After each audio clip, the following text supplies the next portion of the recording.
Good day, sir. The story I am sending to you is my life experience, a terrible one that I will advise every Christian to watch. There are many ritualists living among us. They have gone as far as marking many people, including Christian, for their next target and sacrifice, but I believe this experience will open everyone's eyes to see beyond the veil. My name is Sandra James. Growing up, life was never easy. My parents worked from morning till night, but no matter how hard they tried, money was never enough. Some nights we went to bed with empty stomachs. School was a privilege, not a right. Many days I had to stay home because we couldn't afford the fees. When I did go, I walked barefoot sometimes, or I wore my only pair of shoes, ones that had holes in the soles and barely held together. My uniform was old and faded, but I wore it with pride because I knew education was my only way out. At night, when I couldn't sleep, I would hear my mother whispering prayers, asking God to help us. She always hid her tears, but I knew she was crying. My father, a strong and proud man, never showed his pain. But I could see it in the way he sighed deeply after a long day's work, in the way he counted his last few coins, in the way he forced a smile whenever we asked for something he couldn't afford. Sometimes I wished I was born into a different family, not because I didn't love them, but because I hated seeing them suffer. I hated the way hunger made my little siblings weak. I hated the way my mother had to beg neighbors for food. I would sit outside at night, staring at the stars, making silent promises to myself. One day I will change this story. One day I will make sure we never lack again. But at that time I didn't know how difficult that road would be.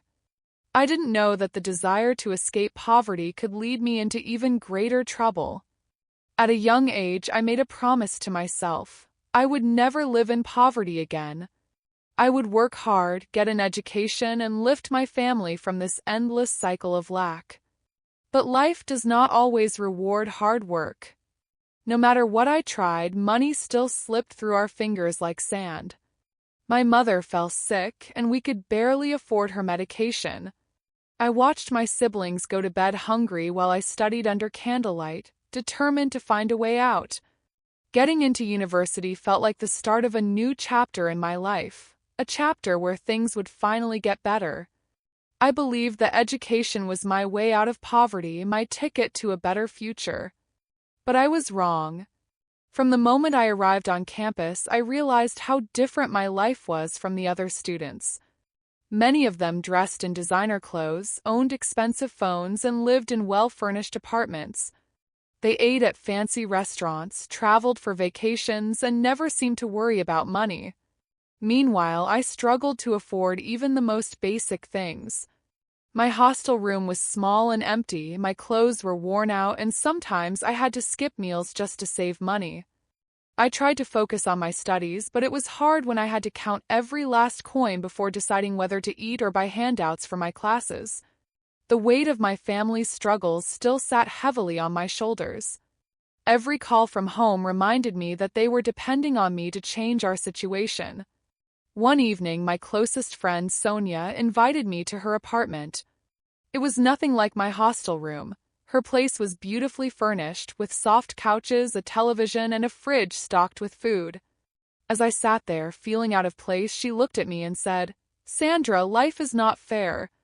You either take what you want or you suffer." Then she told me how she lived so comfortably.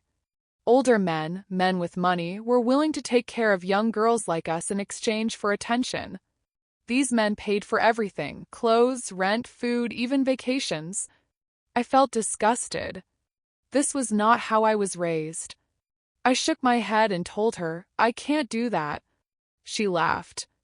That night, I went back to my tiny hostel, sat on my bed, and counted the few coins I had left. My stomach growled, and I thought about the rice I had been rationing for the past week. I looked at my torn sandals and the cracked screen of my cheap phone. Eventually, I gave in. Hunger, desperation, and the desire to escape my past broke the last bit of resistance I had. The first time I went out with a man for money, I cried in the shower afterward. I scrubbed my skin as if I could wash away the shame, but no matter how hard I tried, I still felt dirty. But the next time it felt easier. The money made it easier. Felt good to walk into stores and buy new clothes without worrying about the price. Felt good to eat at fancy restaurants instead of surviving on cheap noodles. Felt good to enter a room and have people admire me. Before long, I was caught up in a world I had once judged. Weekend trips, designer bags, perfumes that smelled like wealth. I had everything I had ever dreamed of. I told myself I was only using them the way they used me. But money has a way of never being enough. The more I had, the more I wanted. One night, after an expensive dinner with an older man, I noticed his wallet carelessly placed on the table. He was distracted, laughing at something on his phone. My heart pounded in my chest as I slipped a few bills into my purse. When I got away with it, I felt a mixture of fear and excitement. The guilt didn't last long because the money felt too good in my hands. After that, stealing became part of my game.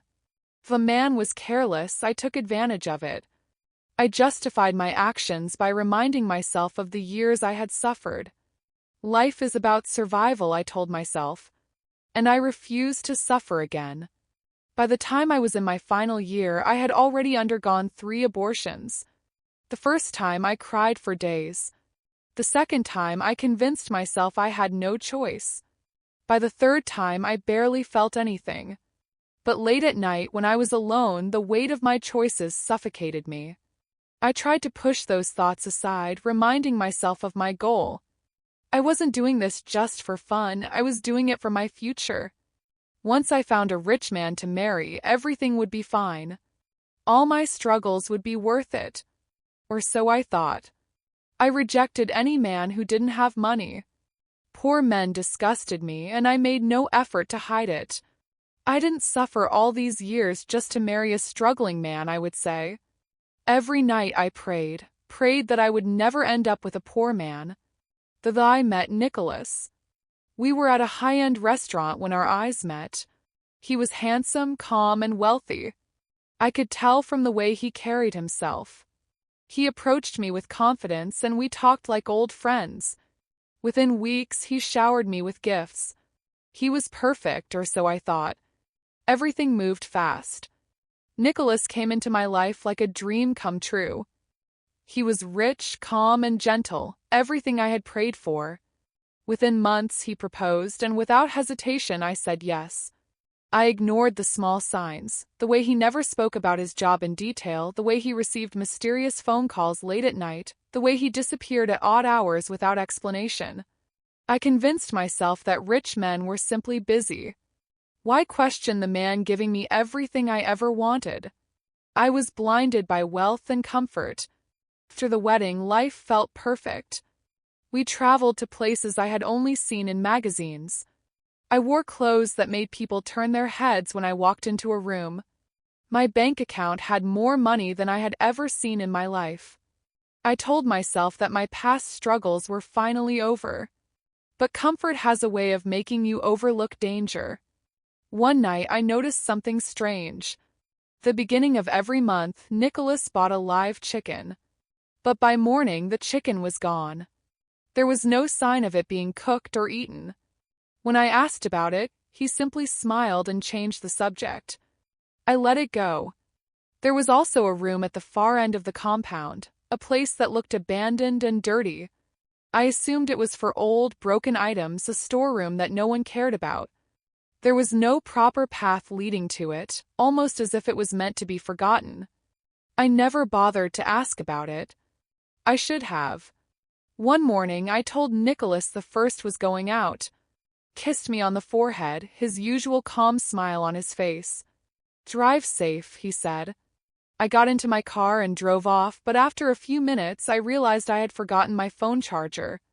I turned around and headed back home. As I stepped out of the car, I saw him. Nicholas was walking quickly across the compound, heading toward the abandoned room. Something about the way he moved, hurried, almost desperate, made me stop in my tracks. He reached the door, looked around as if checking if someone was watching, then unlocked it and stepped inside. I waited. 5 minutes passed. Then 10. He never came out. Cold shiver ran down my spine. I had lived in this house for months and never seen him go near that room before. What could be inside? For the first time, I felt afraid. Curiosity burned inside me. I tried to push away the thoughts, but they wouldn't leave me. That room, why was it locked? What was Nicholas doing inside for so long? That night, when Nicholas went out, I knew this was my chance. My heart pounded as I tiptoed across the compound, my hands trembling as I reached the door. It was locked, but I had seen where he kept the spare keys. With shaking fingers, I unlocked the door and stepped inside. The smell hit me first, a mixture of decay, dampness, and something metallic. I felt the blood drain from my face. Human skulls lined the shelves. Some were old and dusty, others looked fresh. Baby bones were scattered across the floor, their tiny forms broken and lifeless. My stomach churned, and I felt bile rise in my throat. I took a shaky step forward, and my foot slipped on something wet. Blood, staining the altar in the center of the room. Then my eyes fell on the wall. Hanging there were women's underwear, dozens of them. None of them were mine. Terror clawed at my chest, but nothing could have prepared me for what I saw next. A piece of paper lay on a wooden table. A list. 42 names. Most of them had check marks beside them. My name was there. Number 17. It was not checked yet. My breath came in short gasps. My legs felt weak. I looked down and saw photographs spread across the floor. Pictures of different people, men and women, each with a knife placed on their faces. My body shook violently as realization hit me like a thunderbolt. Nicholas was a ritualist. And I was next. My heart pounded in my chest. I grabbed my phone and took pictures, but my hand shook so much I could barely hold it. I heard the front door creak open. Nicholas was back. I ran. I didn't stop running until I reached my friend's house. I told her everything, and she helped me escape. Now I live in fear, knowing that I was one step away from being his next victim. I thought money would save me, but it nearly destroyed me. I don't know where Nicholas is now, but I pray every day that he never finds me. And I pray that no other woman makes the same mistake I did. I learned the hard way that chasing money at all costs is a dangerous path. I thought wealth would solve all my problems. I believed that if I could escape poverty, I would finally be happy. But I was wrong. The love of money blinded me, made me ignore the warning signs, made me compromise my faith, my values, and my conscience. First, I told myself it was temporary, just a way to survive. But sin has a way of pulling you in deeper until you no longer recognize yourself. The Bible says in 1 Timothy 6 verse 10, "For the love of money is the root of all evil, which while some coveted after, they have erred from the faith and pierced themselves through with many sorrows." I didn't understand this verse until I found myself trapped in a life I never imagined for myself, one filled with fear, shame, and regret. Thank you for listening to my story. If you will hear more stories, please kindly like and subscribe to our channel. God bless you.